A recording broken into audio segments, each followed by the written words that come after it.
And on that note, I'd like to turn, please, to His Excellency Prime Minister Andrew Holness from Jamaica, who was appointed by the Secretary-General last year to co-chair the Climate Action Initiative to boost climate financing. And you just presented a report with the President of France and the Sheikh of Qatar about what needs to be done in that respect.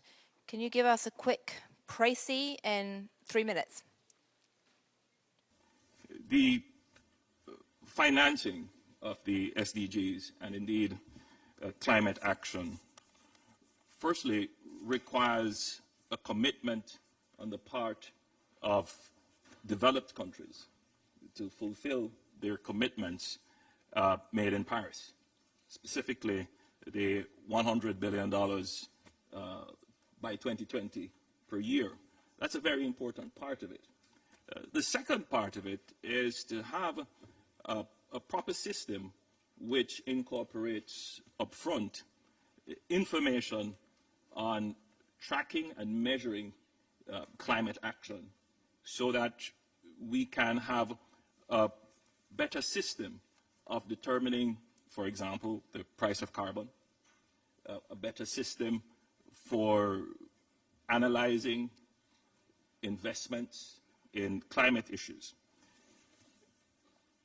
There needs to be a change in the way in which we distribute financing on climate change matters. For example, the OECD released findings suggesting that 73% of climate finance is for mitigation, when for developing countries, more needs to be done on adaptation, which only accounts, by virtue of this report, for 17%.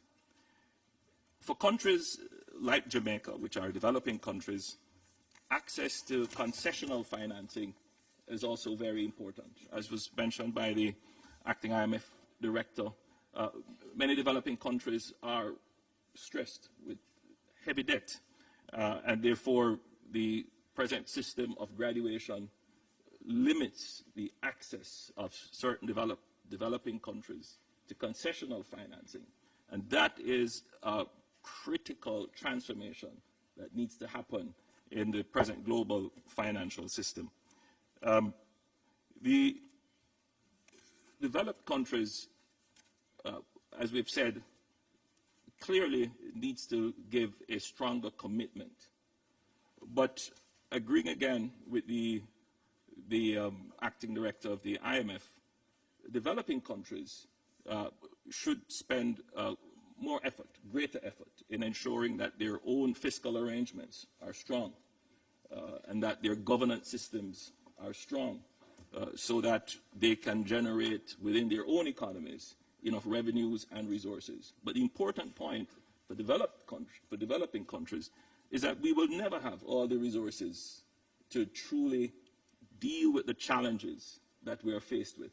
And therefore, the global commitment of delivering on the financing that was committed to in the Paris Agreement is critical for us meeting the development goals and climate action goals.